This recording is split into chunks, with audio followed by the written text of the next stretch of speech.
Mayisikelele ukufunda kwelizwi layo ngoba nangona phakathi. Amen. Rhamente yasekhaya, ndivumeleni nditsho kokuba uYesu fully divine and Yesu fully human. Yandenza le nto ndacinga okokuba apha emnqamlezweni uYesu physical test futhi apha emnqamlezweni uYesu spiritual theft spiritual test. Yandenza le nto ndacinga okokuba uYesu izoloku ebehamba ibanga elide esuka eGetsemane erhuqa umnqamlezo kunjanje kapha endleleni bemane egcwaka emane ukuchithela simva ngokwesithi ndinxaniwe.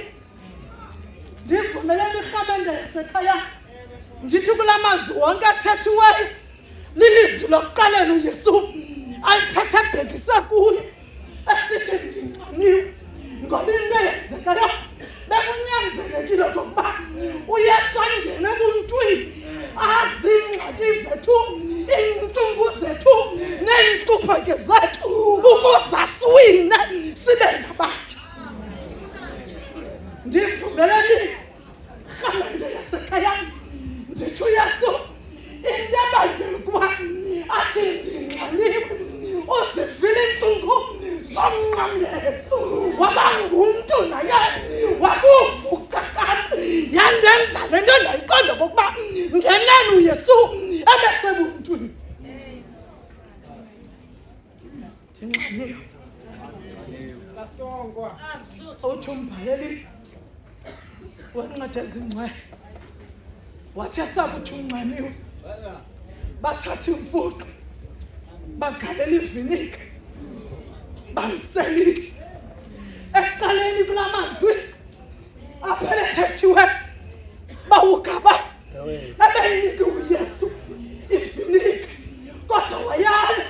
Kodwa kwesi sigaba bathi xa bemnika iviniga wayesela ngoba sekufezekile. Wathi esakuyisela and he was purified. Ndinxaniwe uthi uAdam Hamilton Ewe.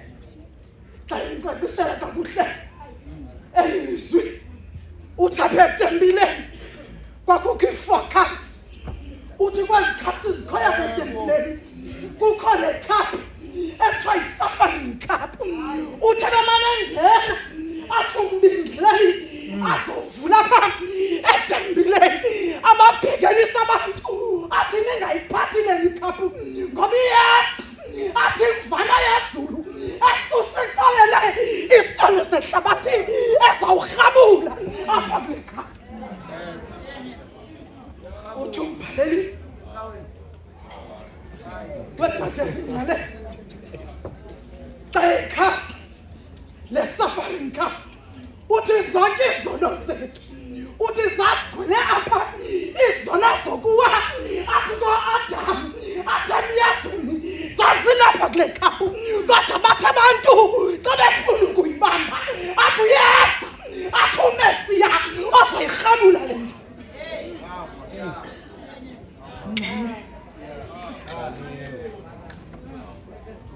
Uthi uYesu esaqala ukusela ngeviniga kanye ngexesha xa efika umbingelelo omkhulu onegunya lokungena athi etempileni ufika uyavula athi xa yavula afike ikhuselo lwengcwele athi lirhazukile.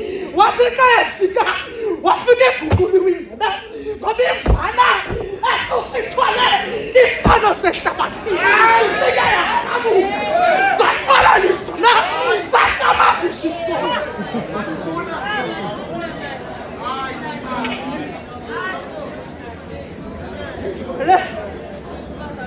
Okokuba ndithi zaqala lisono zethu agqibela ukurhabula uYesu abangaqala ungxana phaa bawumongamele athi uYesu uyasibuza umuntu ba lo muntu ebesithi njima amanzi ubomi unqayahle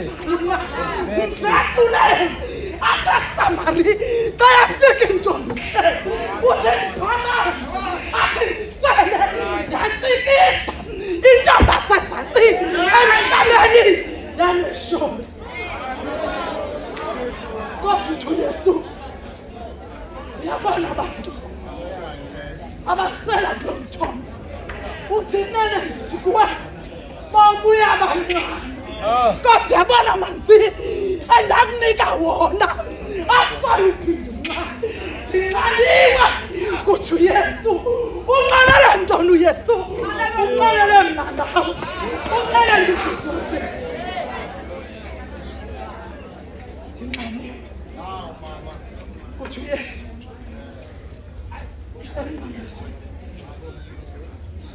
sasaliseka isibaba ngoba kaloku kwakuthiwe esibhabeni kuPsalm 69 ababunyana womntu uzathi xa esithi unqaliwe bamnika ivili kabasele athi xa esithi ulambile bamnika inyongo namhlanje sizalisekile athi isibhalo sathi sakuzalisekiswa axolela amatyala wethu njengamaKrestu xa sisuka phakaba siza kuqala amacala amatsha ngoba amadala sakexoleni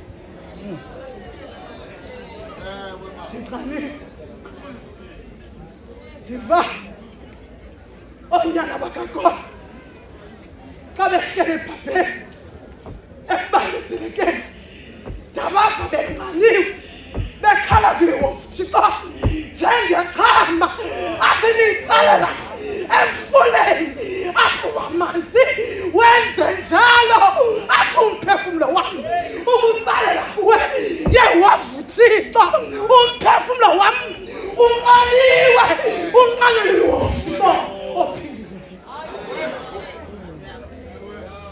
umphefumlo wethu akunqalelanga ezi zinto zilapha komphakathi mhlawumbi kuloo ndawo kuyo unenqalo yelezikhona izinto zasemhlabeni othoba ngazingqamo kodwa ndiyathembisa uyasengathathi ngezo zinto ngoba laa nqalo lakho luzabuya kuyo kodwa Yesu ukungalathetha ngayo uthi masinqale nguThixo yiloo nto athi umculo mawusile athi xa icula athi ndamnqale uthi ngako konke ndalila ndimfuna ndathi ndamfumana andazi okokuba namhlanje yintoni oyinqalelweyo kodwa ndifuna ukuthi it can only be God that can fulfill athi your best bayeka abanye abalapha ezantsi athi womnqamlezo abanqanela izinto zelilizwe kodwa wena nqanela uThixo ngoba uThixo nguye yedwa onokufulfila athi unqalo lakho abanye bangena kule ndawo benqanela uSidiso kodwa yena nto ndifuna ukuyitsho apha